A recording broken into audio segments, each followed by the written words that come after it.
March 22, 1990. A brilliant scientist walks toward his apartment in Brussels. He never makes it inside. 5 shots rang out, all fired with professional precision. No witnesses, no robbery, no struggle. Just a dead engineer lying beside the plans for one of the most terrifying weapons ever conceived. His name was Dr. Gerald Bull, a genius to some, a traitor to others. He dreamed of launching satellites into space using gigantic cannons. However, his obsession would eventually place him at the center of global espionage, arms dealing, Saddam Hussein, and an assassination many believe was carried out by one of the world's most powerful intelligence agencies. Tonight we uncover the life and death of the man who tried to build the Supergun. Welcome to the Nothing to See Here channel. Let's get into the video.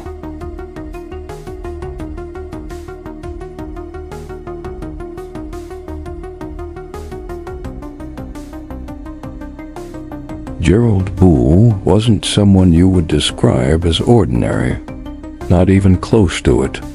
Born in Canada in 1928, Bull was considered intellectually gifted almost immediately. After a tumultuous youth, his uncle was able to find him a place at the University of Toronto at the age of 16, where his uncle suggested the medical school. Bull requested a position in the newly established aeronautical engineering course.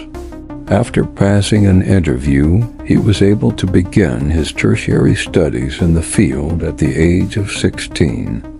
By the age most students were finishing university, Gerald Bull already had a PhD in aeronautical engineering.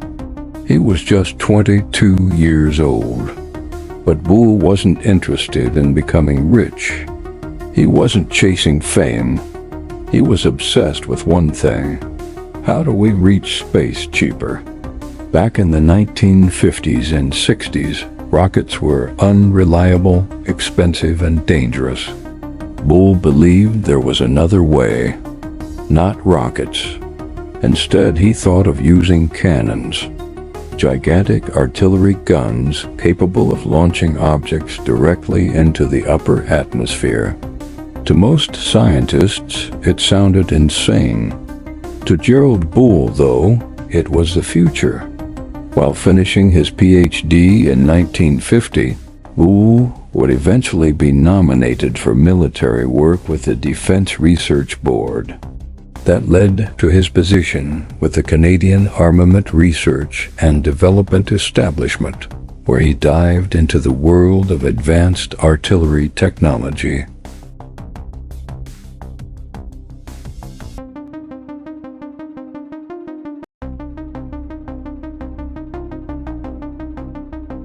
At the height of the Cold War, Bull was given an opportunity that would change everything.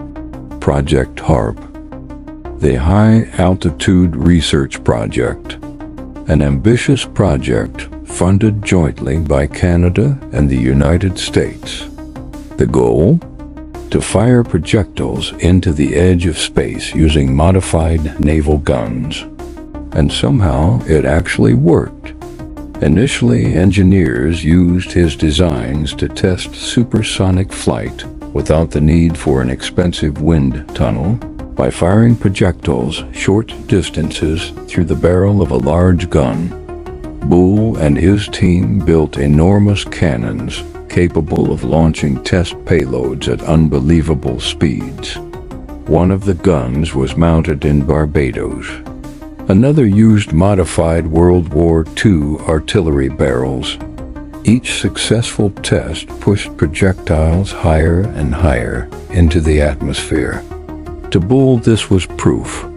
He believed humanity could someday launch satellites into orbit for a fraction of rocket costs. But there was a problem. Governments lost interest in this concept. Funding eventually dried up. Bull was left frustrated and took it very personally. Because for Bull, this wasn't just science anymore. It had become an obsession.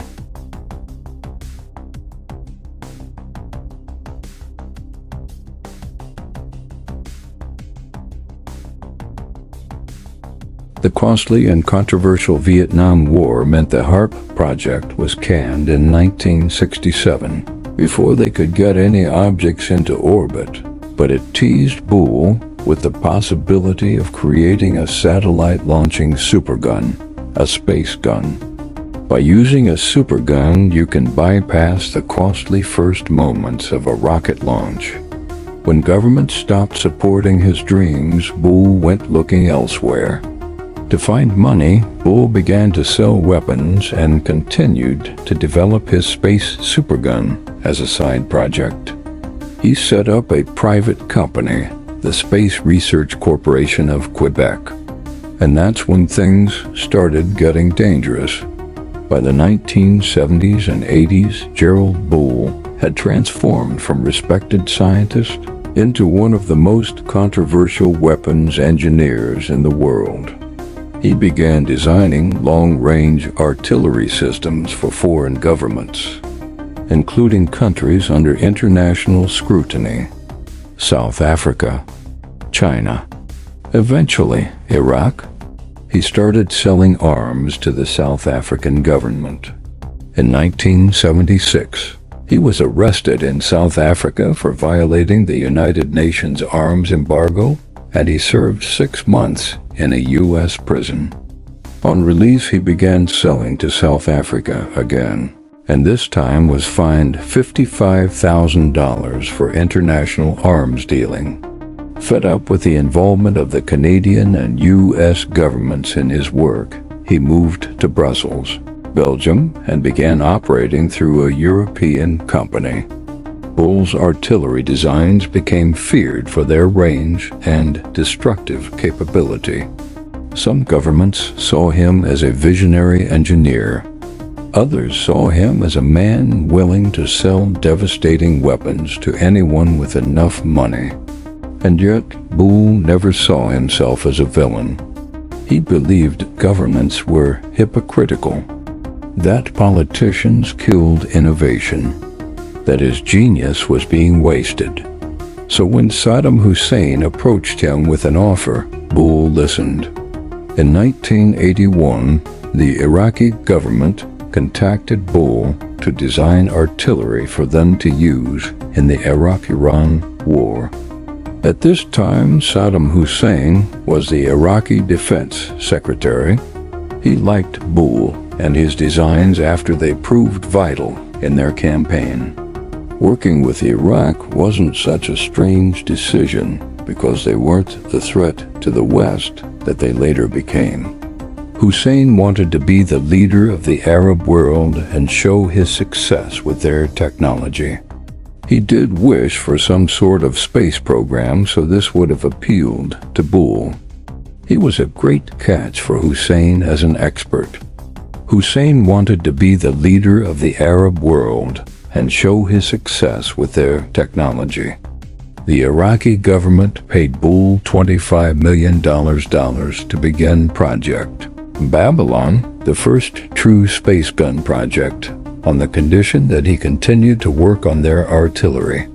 Project Babylon began life as 3 superguns, 2 full-sized Big Babylon 1000mm caliber guns, and a prototype 350mm CALIBR E-gun called Baby Babylon. The full-size Big Babylon barrel would have been 156 meters in length with a 1-meter bore. In total, it would have weighed 1,510 tons. Far too big to be transportable, and so instead would have been mounted at a 45-degree angle on a hillside. Saddam Hussein wanted something impossible. A weapon so enormous it could strike targets hundreds of miles away. A cannon unlike anything ever built in human history. And Gerald Bull believed he could make it real. The design was staggering. Bull wasn't ignorant of the possibility that Iraq could use his Supergun technology to fire missiles, but he justified his actions by pointing out that it would be an impractical weapon. Its size meant that it would not be possible to move the gun once it was constructed. It only pointed in one direction, was slow to fire, could be easily located and easily destroyed if anyone wished to. Everyone would know where it was, and everyone would immediately know if it had been fired from the seismic tremors it caused. The recoil force from the gun would have totaled 27,000 tons, equivalent to a nuclear explosion, and would have registered as a major seismic event around the world. A gigantic supergun built from massive steel sections, capable, theoretically, of launching satellites into orbit or firing devastating payloads across entire regions. To intelligence agencies around the world, this changed everything. Because if Iraq completed the weapon, the balance of power in the Middle East could shift overnight. And Bull knew it. But he kept building, even as international scrutiny intensified, even as customs agents intercepted suspicious components, even as intelligence agencies began monitoring his every move. Components for the Big Babylon gun were manufactured in Great Britain, Germany, France, Spain, Switzerland, and Italy. Gerald Bull believed he was untouchable.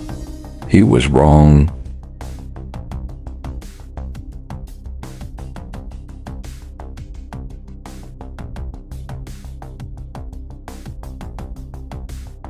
March 22, 1990.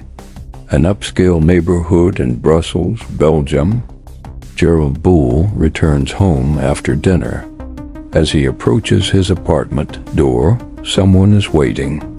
The assassin fires multiple rounds from a silenced pistol. 5 shots hit Bull, most to the head and back.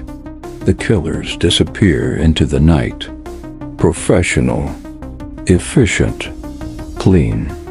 No valuables taken. No signs of panic. This wasn't random violence. This was an execution. And immediately, suspicions exploded. When the police officers arrived at the murder scene in Uccle, a stylish Brussels suburb, they found the victim dead, shot twice in the neck and 3 times in the back. The investigators determined the gun was fired at point-blank range, and the killer took the time to remove the bullet casings. The victim's key was still in the door. The victim's unopened briefcase containing $20,000 in cash lay alongside the body. Ergo, the police ruled out suicide and robbery. In the months before his killing, Bull's flat was broken into on several occasions. With hindsight, this might have been a warning of what was to come. It was no accident that Bull chose Belgium to continue his work. Since the Middle Ages, Belgium has been recognized as a world center for arms trade. The country has a long tradition for making, selling, and exporting arms and ammunitions. It has a lenient firearms legislation involving export and control over international arms transactions. The Belgian government had a reputation for being generous with end-user certificates and exported over 90% of its total arms production. When it came to international clientele, there were few restrictions. Officially, the murder remains unsolved. But almost nobody believes it was an ordinary crime. The biggest suspect? Mossad, Israel's intelligence agency. At the time, Israel viewed Saddam Hussein's Supergun project as a potentially catastrophic threat, and Mossad had a reputation for eliminating individuals connected to hostile weapons programs. Many investigators believed Gerald Bull had crossed a line. Others suspected multiple intelligence agencies may have wanted him silenced. The CIA, MI6, even rival governments inside the Middle East. And then there's another theory, that Saddam Hussein himself ordered the killing. Some believed Bull knew too much, or that Iraq feared he might cooperate with Western intelligence. But to this day, there has never been definitive proof. Only theories, rumors, whispers, and a dead scientist lying in a Brussels hallway. The murky world of arms dealing means there are no shortage of people with motives to have Bull eliminated. After Bull's assassination, Project Babylon collapsed almost immediately. Authorities seized massive gun components from shipping ports across Europe. Blueprints were confiscated. Investigations intensified. The Supergun was never completed. But Gerald Bull's death raised disturbing questions. Was he a brilliant scientist destroyed by politics? A dangerous arms dealer blinded by ego? Or a visionary who pushed too far into forbidden territory? Even decades later, people still debate his legacy, because Gerald Bull wasn't just building a weapon. He was trying to force the world to accept his impossible vision. And in the end, that vision may have gotten him killed.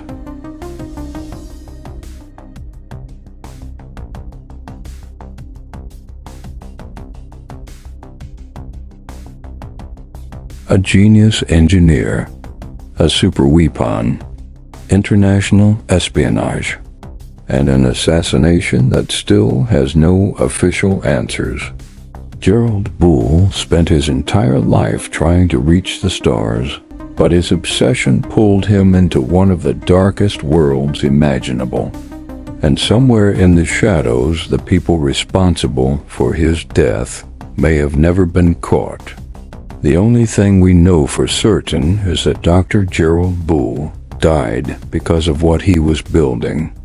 But the real question is, who feared it enough to kill him? Nowadays, remnants of the Supergun sit on permanent display in the Royal Armor's collection at Fort Nelson. Two huge steel pipes bolted together and projecting high into the air. They're enormous, big enough for someone to crawl through.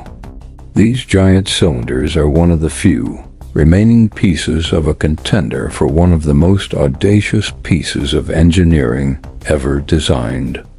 Big Babylon was never built, and no one has got close since. If you enjoyed this documentary, make sure to subscribe and turn on notifications for more deep dives into unsolved mysteries, espionage, organized crime, and hidden history. And let me know in the comments, who do you think killed Gerald Bull? Mossad? The CIA, Saddam Hussein? Or someone else entirely? Because this case still isn't over.